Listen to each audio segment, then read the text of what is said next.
My girlfriend and parents were hiding something from me.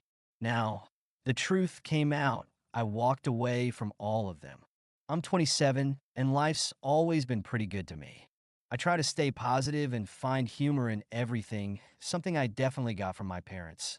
But all that changed the day I brought my ex-girlfriend Fiona home to meet my family. I met Fiona through mutual friends at a local brewery. From the moment she walked in, I was captivated.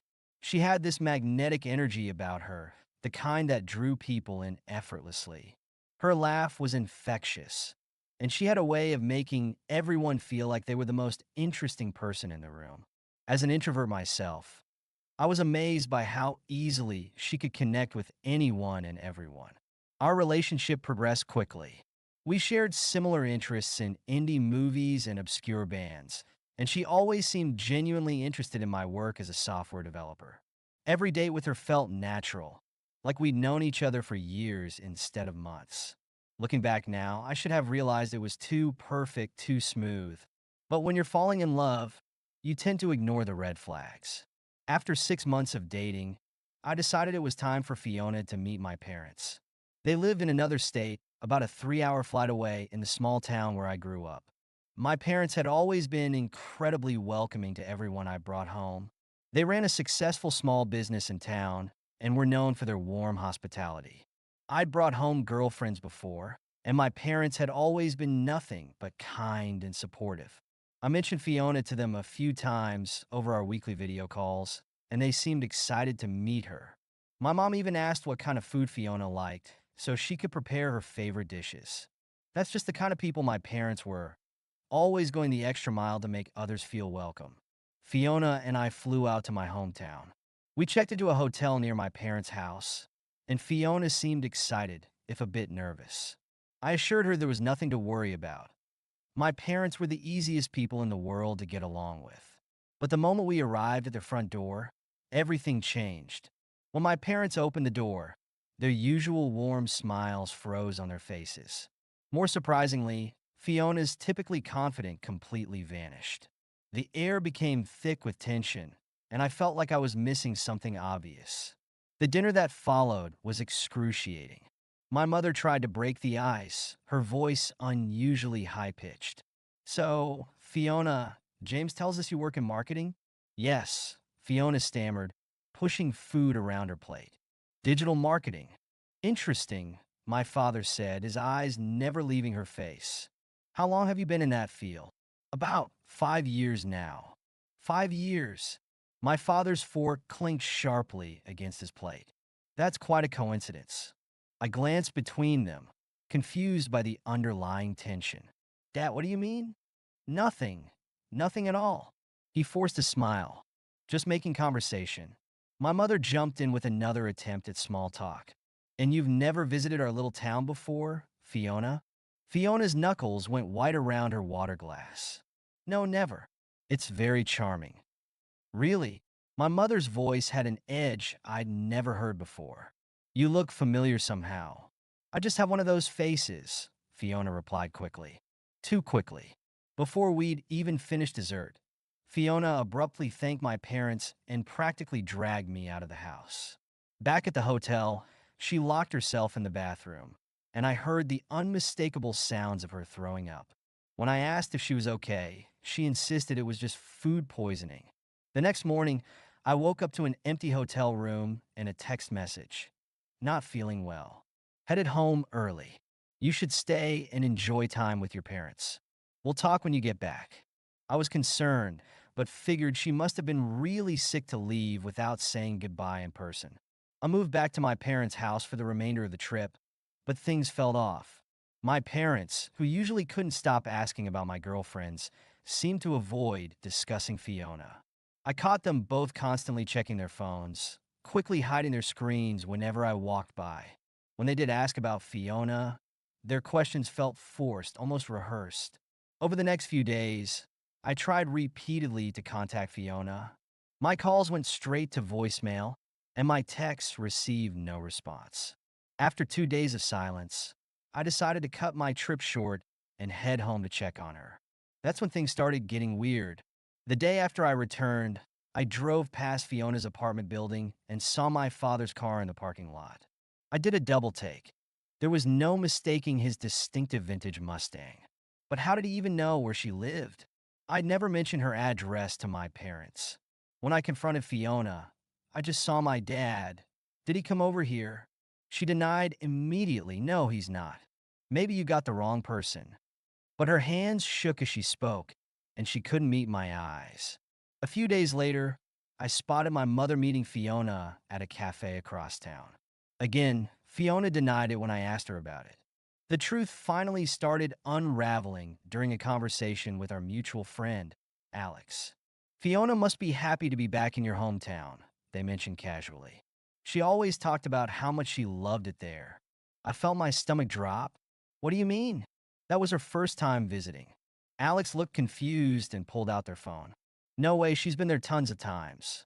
Look, here's a picture she took last summer. They showed me a photo of a sunset taken from the hill behind my parents' house, a view I'd grown up with. My mind started racing, connecting dots I hadn't even realized existed. The weird tension at dinner. My parents' strange behavior. Their secret meetings with Fiona. Something wasn't adding up, and I needed answers. I hired a private investigator to dig her past. I felt slightly ridiculous about investigating my own girlfriend, but my gut told me there was more to this story. While waiting for the PI's results, I started doing some digging of my own. That's when I found a Facebook photo from 5 years ago that Fiona had been tagged in. She was at an upscale restaurant, sitting close to a man who looked eerily familiar.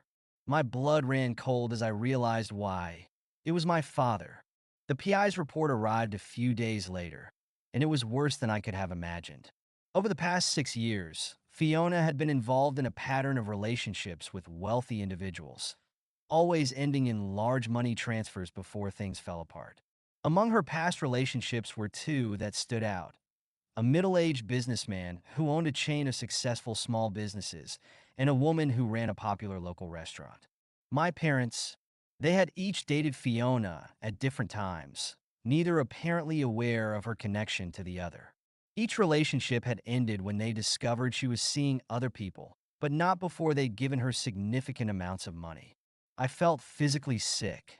The woman I'd fallen in love with had previously dated both of my parents separately and scammed them out of money. And now she was dating me? Was this some kind of twisted revenge? Or was I just the next target in her scheme? I drove straight to my parents' house, my hands shaking as I gripped the steering wheel. When I arrived, I laid everything out on their dining room table: the PI's report, the Facebook photos, the bank statements showing their transfers to Fiona. The look of shame on their faces told me everything I needed to know. My mother started crying, explaining how she'd met Fiona at a business conference 3 years ago. They'd had a brief relationship that ended when my mother discovered Fiona was seeing multiple other people. My father's story was similar. He'd met her through a dating app 5 years ago, and she disappeared after he confronted her about her other relationships. Neither of them had known about the other's involvement with Fiona until that dinner 2 weeks ago. They'd both recognized her immediately, but had been too shocked and embarrassed to say anything. Their subsequent secret meetings with her had been attempts to understand what she was doing with me and to warn her to stay away. I left my parents' house that night feeling numb. I blocked Fiona's number and all her social media accounts, but she still found ways to try to contact me.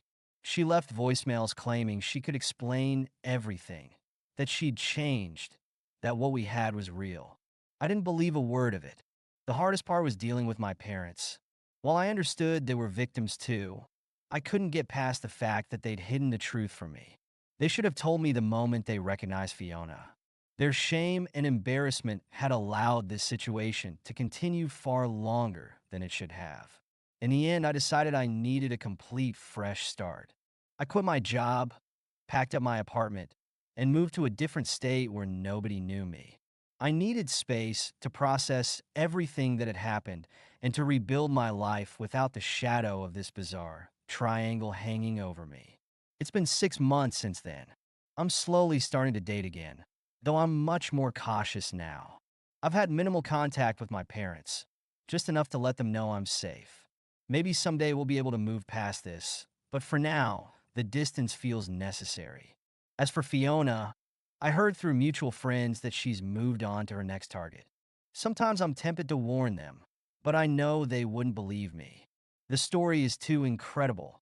I barely believe it myself sometimes.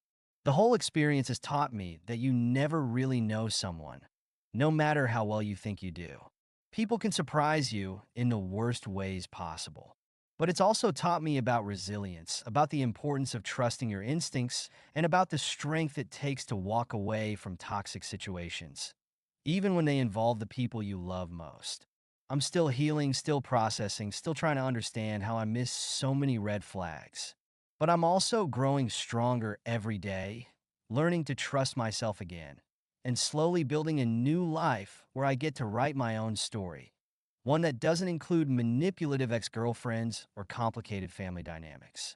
Sometimes the best endings aren't happy ones. They're just endings that set you free to begin again. Thank you so much for listening to my story. If you have any thoughts, I'd love to hear them, so please leave a comment. Don't forget to like and subscribe if you want more stories like this one.